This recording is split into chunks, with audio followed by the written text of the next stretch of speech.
Morning. Well, today I thought I'd bring something along to show you that hasn't really featured on my channel. Not as yet, because it's too warm at the moment.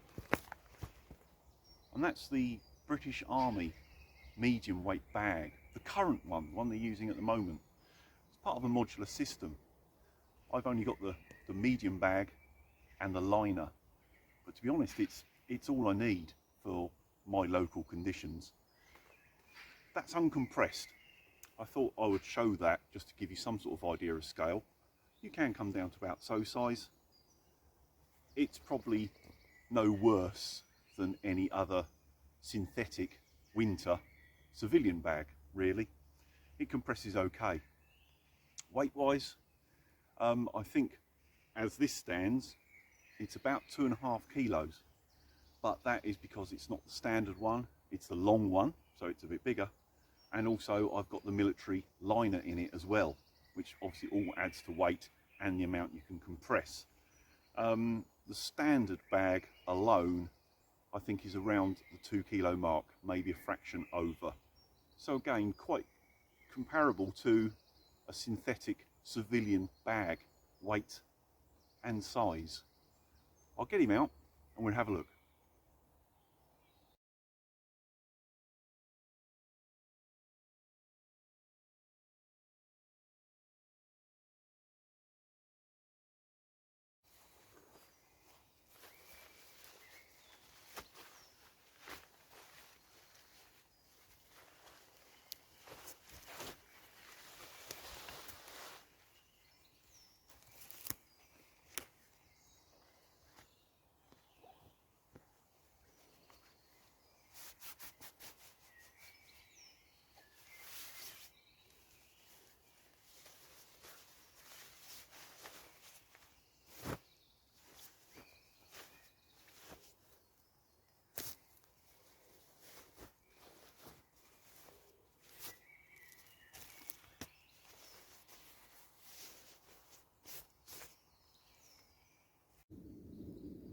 Right, it's got him laid out on top of the bivvy because I just wanted to try and keep it clean. Of course, the bivvy, the Gore-Tex bivvy it's laying on, is part of the system. All told, you'd have your Gore-Tex bivvy outer.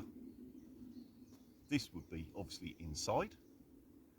If it's really cold, there's the lightweight jungle bag, which actually goes inside this, and there is tie points so you can fix it in place so they don't separate. And of course there is a liner as well, which mine has. It's in here at the moment. You could have the liner inside as well, so many layers. From what I can find out, they reckon it's good for -20 altogether. But I would, bear in mind that we're talking about military applications here. The guys are probably in their full kit, including their boots, so they're ready to burst forth at any opportune moment. So for civilian use, probably not quite that low. The same with just the medium bag that I have here. Looking online, a lot of people talk about sort of around the -15 mark comfort level. Again, I think that is really a military application. So for Mr. Joe average, probably around -10 is more accurate, I would think, depending on base layers and what else you're using. But as a system, it's great. These bags individually are very good, very well made. They are not an exact copy, but very, very close to the very well-known Corinthia bags. Now, the Corinthia one that is almost identical to this is £150 plus. You can find these online, £20 to £30. That's the difference. I was very lucky with this. A good friend of mine who is an ex-soldier was issued this, and he only used it once, and he gave it to me, so it didn't cost me anything. So yeah, thank you. You know who you are. It's greatly appreciated. So yeah, great bag, good system. I just thought I'd give you a bit of a closer, in-depth look in case you haven't seen one. In the wild camping and bushcrafting community, there's a lot of love for the down bag, the Arctic bag, the old style one. Personally, I didn't get on with one myself. Get off, bugs. It just didn't feel right to me, the shape of it, the cut of it. This is completely different. And also bear in mind that those old Arctic bags are getting old now. They're really old kit, old technology. And as it doesn't matter how well they were made in the first place, everything ages. The insulation is going to break down. Depends how many times it's been washed and things like that. There is a label inside this that you actually tick off each time you wash it, because after I think it's 15 or 20 washes, they recommend you bin it. That's the sort of effect it has on them. So this being more modern, I think this is 2013, the label in this. It's going to last a lot longer. Price wise, it's comparable to the Arctic bags, sometimes cheaper. The Arctic bags I think are artificially high at the moment because there's a lot of love for them. People are looking for them. Doesn't necessarily mean they're any better. So let's have a closer look. Right, starting at the top, your little head hole. Obviously this doesn't have to be this small. You can undo the zip, make it as big or small as you like. And I think as far as I'm concerned, the thinking is if it's not too cold, you can have your head actually out the hole.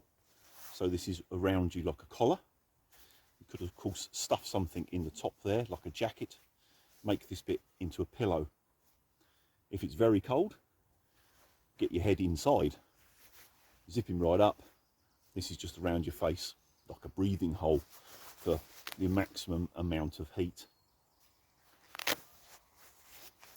Central zip, of course, nice and convenient, brilliant for a hammock, but you know, works in all conditions. This one hasn't got it at the moment, but I'm getting one. Little pocket here, I don't know if you can see that. Zip repair. Mind you, you'd have to go some to break this zip. It is a bit of a monster. And there is the label with the tick boxes for when it gets washed. I will take a photograph of that so you can see it a bit closer up. The other thing, while we're looking at the outside, is worth mentioning is this Pertex outer cover that's floating. It's not stitched, because that's where some of the cheaper bags is their major heat loss. It's through the stitching, because it's stitched all the way from inside to outside. Where the stitching is, of course, there's no insulation, and that can, you know, let heat get through. This being like a floating outer layer, any heat that comes through the insulation is trapped underneath this. And in fact, you can see that when you try and stuff it away, this bit sort of blows up like a balloon. It's a bit of a fight to stuff it sometimes, where it's trapping air inside. So it's all going to help with the heat retention.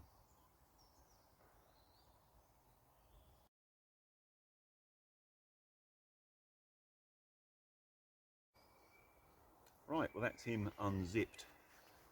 Zips down to here. So it's a good 3/4 zip, if not a little more. Certainly as much as you're ever going to need. Now it looks like a bit of a dog's breakfast in here at the moment, because I've got the liner inside. I haven't tried it with a liner. I'll see how I'll get on with it. I want one to try and keep the bag clean, but previous experience with liners, the normal loose ones, shall we say, I find when I'm sort of tossing and turning in the night, they get wrapped up around your legs, and I just don't get on with them really. This one is actually fastened into the bag. It's got these colour-coded tabs, yellow up there, and you know, round here, foot end, head in. to try and keep it in place. So although I'm not a particular fan of sleeping with them, I will give this a try to see if the fact that they're fastened in place helps. It should help a little bit. Whether it's going to help enough that it doesn't annoy me, we'll find out. But yeah, that is the inside. As you can see, you're stitched on the inside, so this inner layer is stitched to the insulation to keep the insulation in place, but it's not stitched right through, as I mentioned. Nice big baffle here for the zip to keep it some heat in, and on this side a big like storm flap also to cover the zip, so the zip's covered above and below. You've got, same as the old style bags, the very big pocket inside for valuables, drying your socks, whatever you like, to be in the inside there. It's just a very well thought out bag for the sort of money that they go for. I'm really liking it. I'm looking forward to using it in the winter, especially in the hammock. That's the thinking. Centre zip, perfect for the hammock. But at the moment, to be honest, it's out of the question. It's going to be way too warm.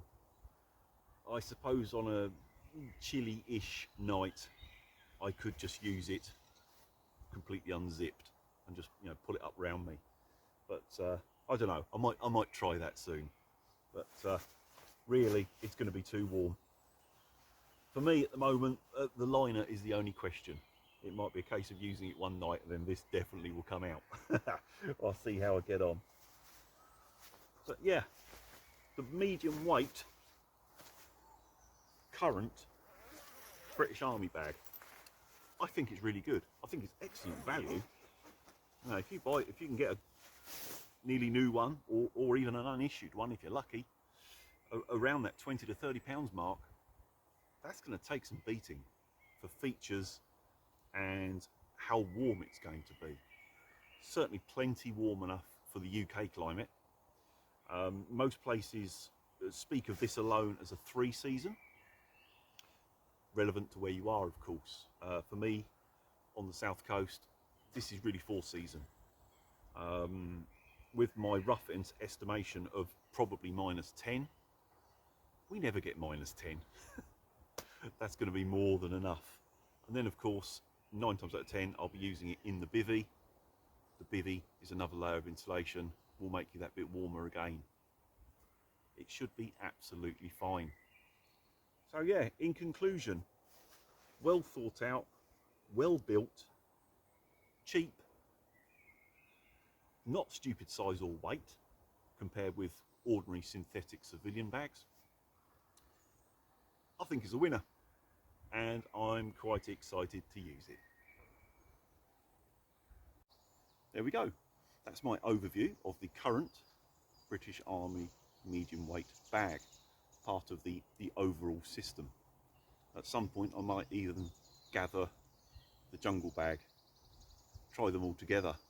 Although I don't think it's ever going to be cold enough to do that, but the jungle bag might be useful on its own in the really warm weather anyway. So that's the conclusions from me. I hope you found it useful. I'll give you a further update after I've used it a fair bit.